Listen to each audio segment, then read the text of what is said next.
महानगरपालिका आयुक्तांसोबत बैठक पार पडली, काय चर्चा झाली आणि काय मी विशेषतः संभाजीनगर शहराचा पाणी पुरवठा या विषयावर आयुक्तांना भेटायला आलो होतो.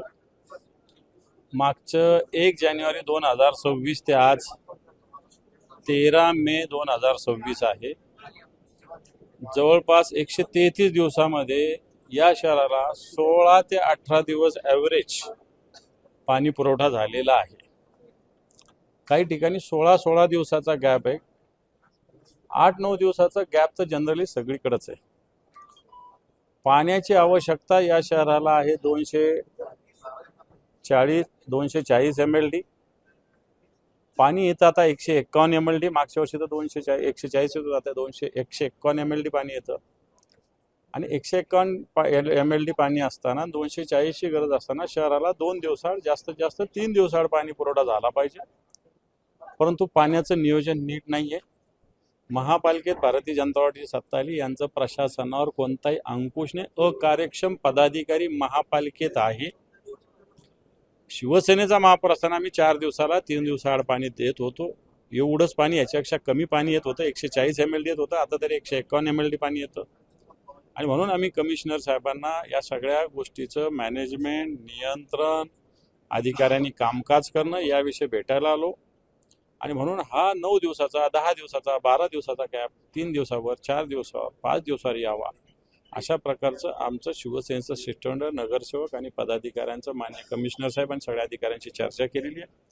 ज्या भागात पाणी पुरवठा नो नेटवर्क झोन आहे, इथं टँकरने पाणी पुरवठा होतो, तोही 3 दिवसाआड झाला पाहिजे. परंतु तोही 8 दिवसाला, 9 दिवसाला पाणी उपलब्ध असतानाही होतोय. आणि त्याच्याकडे आम्ही मनपा आयुक्तांचं लक्ष वेधलेलं आहे. त्यांनी फील्डला उतरलं पाहिजे. सगळ्या याच्यातल्या अभियंत्यांना कामाला लावलं पाहिजे, तर हा पाणी पुरवठा सुरळीत होईल. अन्यथा 1 आठवड्याची मुदत आम्ही त्यांना दिलेली आहे. 1 आठवड्यात जर हे झालं नाही तर शिवसेना रस्त्यावर उतरून आंदोलन करणार. याच्या संदर्भात तुम्ही काही त्यांना पर्याय सुचवलेत का, किंवा ज्या अडचणी त्याच्या संदर्भात पर्याय साधा आहे. पाणी लागतं 240 MLD, पाणी येतं 151 MLD. तुम्हीच जरा गणित मांडा. समजा 151 MLD पाणी 1 दिवसाआड दिलं, हे आज 151, उद्या 151 दिलं तर 302 MLD पाणी होतं. आणि आम्हाला लागतं 240 MLD. याचाच अर्थ ते 1 दिवसाआड देऊ शकतात. चला, तांत्रिक अडचणी, MSCBच्या वीज पुरवठ्याच्या अडचणी, पाईपलाईन एका ठिकाणी लाईन खराब होणं असं होऊ शकतं, तर 2 दिवस पकडा, 3 दिवस पकडा, 9 दिवस कशासाठी गॅप? अधिकारी जागेवर नसतात. पाण्याचे जे जलकुंभ, इथली लाईन नीट घेतली जात नाही, इथला पुरवठा नीट ओढला जात नाही, याची लेवल नीट घेतली जात नाही, याचा सप्लाय नीट होत नाही, याच्या वेळा नीट पाळल्या जात नाही. टेल टू हेड अशा पद्धतीनं पाणी पुरवठा असला पाहिजे, ते पालन केलं जात नाही. ते जर पालन केलं तर मला असं वाटतं पाणी पुरवठा सुरळीत होईल. आणि ते पंतप्रधान मोदींच्या आव्हानानंतर मुख्यमंत्र्यांनी असं सांगितलं की म्हणजे काय मंत्र्यांनी EV वाहनांचा वापर केला पाहिजे आणि कमीत कमी वाहन वापरावे. आता आजच मनपामध्ये अजून ते घेण्याची तयारी सुरू आहे. हे पहा, मनपाची आर्थिक स्थिती चांगली नाही, राज्याची पण चांगली नाही. मुख्यमंत्री बोलायचं 10 लाख कोटीचं कर्ज राज्याच्या डोक्यावर, आणि या महापालिकेच्या डोक्यावर 1000 कोटीचं कर्ज आहे. परंतु भारतीय जनता पार्टीचेच लोक पंतप्रधानांनी केलेल्या आव्हानाला हरताळ फासत असतात. पहिली गोष्ट, घोषित तर केलं यांनी की आम्ही एका वाहनात जाऊन, मग कशासाठी EV घेतात? कशासाठी घेतात? मुख्यमंत्र्याला माझं आव्हान आहे की मंत्र्यांचे ताफे कमी करा, चार्टर प्लेन वापरणं बंद करा. तुमचे साधे साधे राज्यमंत्री सुद्धा आता चार्टर प्लेन वापरतात. पण या सगळ्या गोष्टी कमी केल्या तर निश्चित राज्याच्या तिजोरीवर आणि इंधनाच्या वापरावर निर्बंध येतील. दादा, एक विषय असा आहे की RSSचे जे सरकार्यवाहक आहेत दत्तात्रय भुजबळ यांनी एक विधान केलं आहे, तो विधान सध्या चर्चेत आहे की त्यांनी असं म्हटलंय की पाकिस्तानशी संवाद ठेवायला हवा. कसं बघता तुम्ही यावर?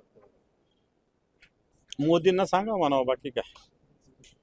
पाकिस्तानची संवाद ठेवायला हवा, पण संवाद जो पाकिस्तान आपल्या देशात पहलगामहून येऊन आपल्या सुवासिनीचं कुंकू पुसतात, जे पाकिस्तान आपल्या देशात घुसून आपल्या लोकांचे दिवसाढवळ्या खून पाडतात, यांच्याशी काय संवाद ठेवला पाहिजे? मला असं वाटतं हे त्यांनी स्पष्ट केलं पाहिजे.